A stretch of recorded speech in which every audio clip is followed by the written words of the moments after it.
There's very few limitations on political advertising as it stands. It's perfectly legal to lie in a political ad. But when it comes to claims about the people you're running against, proposals that there are secret plans to do this and that, or downright statistical fallacies, there's nothing in legislation to protect those as a class. There's no laws about political advertising. And one for Mum, one for Dad, and one for the country. And there has never been a more exciting time to be an Australian. Budgets are about choices, Fran, and you show what you value through the choices you make. Dead, buried, cremated. This is coal. Don't be afraid. Don't be scared. The Treasurer knows. Australia's basically done for. We'll just end up being a third-rate economy. You know, a banana republic. How good is Australia? Just follow the money. G'day and welcome to Follow the Money, the Australia Institute's podcast that takes the big economic issues and explains them in plain English. I'm Ebony Bennett, Deputy Director at the Australia Institute, and today we're going to be talking about the health of Australia's democracy. And what better time to discuss that than in the middle of a federal election campaign, the ultimate expression of democracy. The election campaign is in full swing this morning after Australians finally learned the date we'll be heading to the polls. Choice between a government you know and a Labor opposition that you don't. Australia deserves better. This is a tired government. Decisions, announcements, policy agendas, funding rounds that have in fact eroded our democracy. Another promise that you made. Okay, well look, we've had quite a chat. You're going to have an integrity commission. This is a broken election promise, and we're going to see more of this misspending of public funds through pork barrelling to purchase seats, not for the public good. The biggest rort of all so far, the most scandalous, is car park rorts. Potentially brings a larger crossbench into play, with the coalition under threat from independents in a string of traditionally safe seats. With trust in politics falling to crisis levels and a declining faith in democracy itself, there really is an urgent need for some democratic reforms. The Australia Institute has prepared a democratic agenda for the 47th Parliament, whoever wins the election, with over 40 different proposals for reform. Joining me to discuss some of these reforms is Bill Brown, head of the Australia Institute's Democracy and Accountability Program. G'day, Bill. Thanks for joining us. Thanks for having me, Ebony. Bill, first of all, tell me about the state of Australia's democracy at the moment. We talk often about the fact that there's declining trust in kind of government and politics. What does that look like? What we see in Australians' self-reported trust in government is a serious decline over the long term. The ANU's been polling trust in government-related questions since the 1970s. And we have numbers reported in 2019, their last results, that suggest it's as low as it's ever been or lower than it's ever been. The Australia Institute's done some polling of its own, which found a small uptick in trust in government around the COVID pandemic, which makes sense. But more recent polling suggests that any increase in trust there is fairly minimal or short-lived. So we're looking at a real crisis of confidence, and that plays out not just in people voting and how they approach elections, but also participation in political institutions more generally. So Australia's population has grown steadily over the last century and a bit since Federation, but participation in political parties, political party membership, has been in decline for decades, even accounting for the larger population. So there's a real disengagement from politics, and it requires some real deep and extensive thinking to figure out what to do. So I guess that brings us to the democracy agenda for the 47th Parliament. The 46th Parliament is now dissolved and in caretaker mode, but the paper really does look at reforms across a whole range of areas. I know the Australian Institute has done over a long period of time a lot of research around the need for a federal corruption watchdog, truth in political advertising, but these reforms also cover areas like parliamentary business, working conditions in Parliament and other things. Can you just outline kind of a big picture what's in this democracy reform agenda? Yeah, as you say, the democracy agenda approaches the topic of kind of democratic revival from a variety of different positions. One is looking at parliamentary processes and improving the way Parliament actually works. Another is those limits on government power and increasing government accountability, whether that's ministerial diaries being public or having those integrity institutions like an anti-corruption watchdog keeping an eye on the government. There's also changes to how elections would work, so Robson rotation giving some power back in the hands of voters rather than parties setting their own party lists. So the intention really with the democracy agenda was to lay out a whole suite of options, a vision for politics done differently, from which the next parliament could take ideas and implement them slowly and steadily, but so that over the course of the parliament, we'd see real deep changes to how politics works. So just to pick up on a couple of those ones, I did want to ask, first of all, sticking with that theme of some reforms to how Parliament works, I think there was some options in there for reforming, for example, how question time works. What would that look like? For question time reforms, we were really struck by how it's the public-facing side of Parliament. If you ask people to think of Parliament, question time is where they'll go to. And fortunately, there's been a committee inquiry handed down last year which looked at how you might improve question time.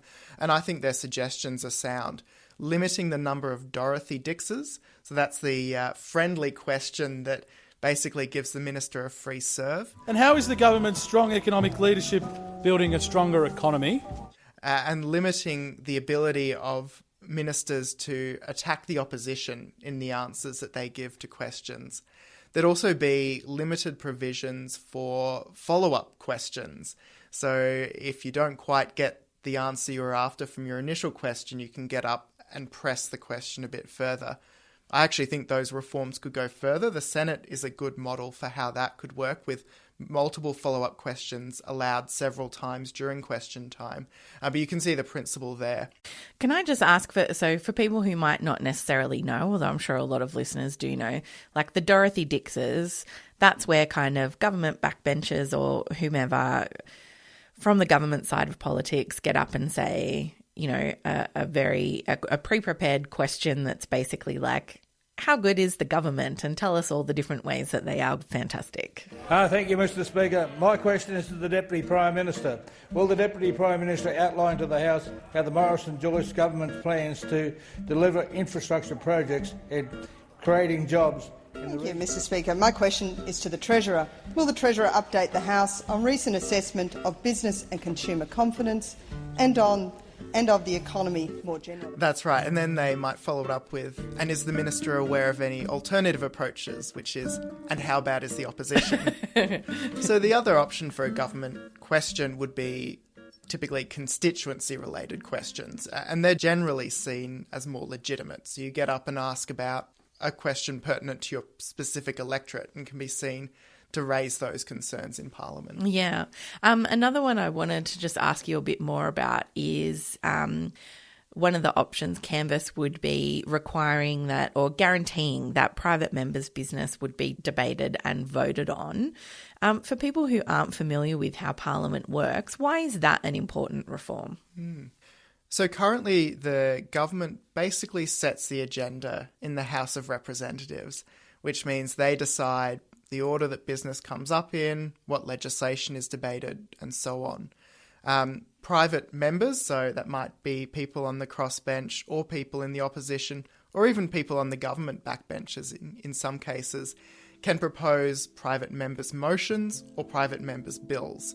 The member for Warringah. Thank you, Mr Deputy Speaker. I seek leave to move the following motion, that so much of the standing orders be suspended as would prevent the private member's business order of the day relating to the Offshore Petroleum and Greenhouse Gas Storage Amendment, stopping PEP 11, Bill 2021, standing in my name, being called on immediately and given priority over all other business for final determination in the House. But having tabled that legislation, having introduced it, they're then dependent on a selection committee of government and opposition members to actually make sure that that legislation comes up for a debate and a vote.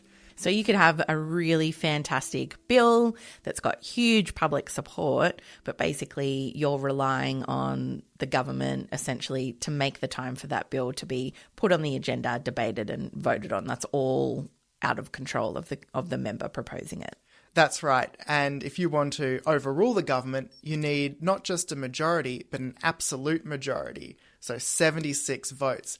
Even if there's COVID limitations, which mean a large chunk of the parliament isn't there, you need 76 votes, which is almost prohibitively difficult without government support. And we have seen a whole range of issues raised first as private members' bills over the years that do end up as government policy. But for many years, they tried to keep them off the agenda. I'm thinking of things like marriage equality, for example, was very often the subject of private members' bills, but often things of other issues of conscience, like things like death with dignity laws and rights for territory parliaments and things like that. They tend to be the kind of things that come up in private members' bills. That's right. A couple of examples from the last parliament would be truth in political advertising laws, a National Integrity Commission and donations reform. And I've no objection to members of parliament voting against those bills if they disagree with the contents, but to be able to avoid voting on them at all altogether, it just means the issue doesn't get ventilated. Yeah. Australians deserve a Prime Minister who shows up, who takes responsibility and who works with people. I'm Anthony Albanese. You always have setbacks. You always have imperfect information. I mean, things are tough. Bushfires, floods, drought. The climate crisis is threatening our homes, our families and our jobs. Climate, integrity, equality. Same is not safe. If just a few hundred people change their votes, we'll kick the Liberals out and put the Greens in balance of power. We'll push to making sure the government of Australia changes, to make sure a new government's formed. Australia Institute research shows that 9 in 10 Australians want Parliament to pass truth in political advertising laws. Bill, I want to come now to a couple of things that I know the Australia Institute has done a lot of work on, beginning with truth in political advertising laws, starting there because obviously we're now in the thick of an election campaign. What are the regulations around political advertising at the moment? There's very few limitations on political advertising as it stands. It's perfectly legal to lie in a political ad. There are some limitations, mostly around the casting of a vote. So you can't deceive people about the actual process of voting. But when it comes to claims about the people you're running against, proposals that there are secret plans to do this and that, or downright statistical fallacies, there's nothing in legislation to protect those as a class. There's no laws about political advertising. So we have consumer protections in place so that companies can't lie to us about what their products do or their services do, but there's nothing in place to essentially to protect citizens from being lied to. Is that where we stand currently? That's right, and it's a real problem to not be able to depend that what you're hearing is truthful. There are exceptions at the state and territory level. So South Australia has had laws for truth in political advertising since the 1980s, and the ACT adopted very similar laws just a couple of years ago. But nothing at the federal level. And often the criticism of trying to do this is that, you would be restricting speech, I guess. But it sounds like states like South Australia have found a way to navigate that. And that would be the intention with these types of reforms. Is that right? That's right. You have a right to freedom of speech, but there's no right to deceive people.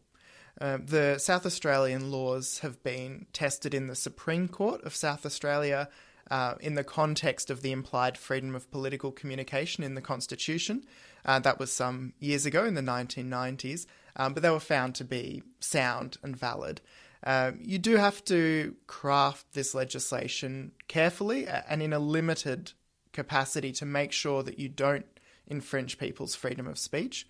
One of the guarantees there is that you're only regulating statements of fact or things claiming to be statements of fact. So your opinion can be as freely given as you like without any danger of running into the problems. And I guess the upside of this would be, and the reason why you would pursue these types of reforms is essentially citizens would know when they encounter political advertising that there's a good chance that what they're hearing is truthful. That's right. And if it isn't, they've got an outlet. They've got something constructive that they can do about it, and they can get an answer from an independent body that either confirms their suspicions or explains why that's not the case. And I did want to ask about a federal corruption watchdog with teeth. Long-time listeners from Follow the Money will know the Australia Institute has been pursuing the case for a federal corruption watchdog with real teeth for a number of years now.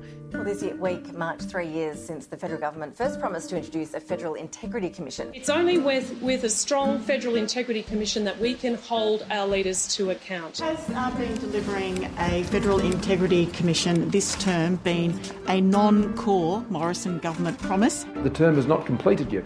The government, after, a few years of denying that we needed one, has committed to establishing a Commonwealth Integrity Commission. But we didn't get there in the last parliament, despite it being an election promise. And there's several flaws that have been identified with their proposed model. First of all, Bill, tell me, what are some of the key features that a federal corruption watchdog would need to be effective? To really get to the heart of corruption, an integrity commission would need to be able to receive complaints from members of the public and to be able to act on those complaints. It would need to be able to call public hearings so the issues are ventilated. It shouldn't call a public hearing in every instance, but it should have that option. Another power that it really needs is a definition of corruption that's broad enough to capture some of the issues that we know are problems in other jurisdictions. Something like nepotism, for example, rather than having a limited set of criminal offences that it can look at. And finally, it needs to be able to make findings of corrupt conduct. And so that's essentially on some of those kind of benchmarks that we would set and other experts have set for an effective corruption watchdog. The criticism of the government's proposed model is that it falls short against some of those criteria. In what ways would it be limited, the government's proposed model? Yeah, the National Integrity Committee of former judges has made a sweeping submission that warns that the government's Integrity Commission model could actually damage confidence in the whole commission. And the reasons for that include that it couldn't take whistleblower complaints. It needs to have a complaint referred to it from within the public service. Yeah, that seems like a kind of big hole to begin with. Definitely. The absence of public hearings is another one, and this limited set of criminal offences that it can work off. And that's important because oftentimes what a standard person, an average person would think of as corrupt behaviour isn't necessarily illegal, like nepotism, like appointing, your family or your friends to, I don't know, boards or whatever it is, or political appointments, that type of thing. It can include criminal conduct, but not always, and that's why that type of broad definition is important. That's right. And one of the reasons we know that these powers are important is because ACLI, which is a current federal body that looks at law enforcement officials only, has most of those powers, and it's actually going to get merged into the new Integrity Commission under the government's model. But they've kept a kind of firewall between the powers the Commission would have to look at law enforcement officials and the power it would have to look at public servants, parliamentarians and their staff. So we have a kind of working model of the powers needed, and for one reason or another, that's been kept away from the part of the body that would actually look at politicians. So kind of two different sets of rules depending on who you work for, essentially. Exactly. How can we do this better? Are we increasing trust in government or is it decreasing? These calls for doing politics differently, for having a stronger and more vibrant democracy and a parliament that has greater transparency and accountability. We need to clean up this place. We need to improve this place And that's why I support the recommendations made by the Australian Institute. I'd like to thank them for the great work that they've done here. We do find ourselves in an election now, and we don't know who is going to win the election. It could come down to any number of seats, obviously, but the idea for this reform package is it's models that whoever wins government, these options for reform could be pursued in the next parliament. That's the idea, right? That's right. We wanted to lay out the democracy agenda in advance of the election so that the ideas in it can be taken up. So candidates can be asked their positions on the different issues, and then when the next parliament sits, it's there for serious consideration by whichever party's elected, whoever's on the crossbench, whoever's in opposition. Some of the ideas will take more development than others. Some are ready to go and have been contemplated for years. So the hope is really that it sits there as a useful resource for politicians to come back to. Mm. With listeners paying probably more attention to politics than they would normally, it's a particularly good time to keep an eye out for the claims that candidates and politicians are making, the promises that are made, the kind of advertising you see. And a good chance to ask yourself what kind of country you'd like to see Australia become. Excellent. Thanks very much for joining me today. This episode was recorded on Tuesday, the 12th of April 2022, and things may have changed since recording. You can visit australiainstitute.org.au for all our latest research and content, including the democracy agenda, and we're on Twitter at the Oz Institute with an AUS. My Twitter handle is Ebony_Bennett with a _N_T, and Bill Brown is at Brown90. That's Brown with an E. This episode was produced by Jennifer Macy, and you can find her at Jennifer Macy with additional editing from Holly Forrest. Our theme music is by Jonathan McFeet from Pulse and Thrum, with additional music from Blue Dot Sessions. Don't forget to leave us a review if you enjoy the podcast. It helps other people to find us. Stay safe out there, and thanks for listening.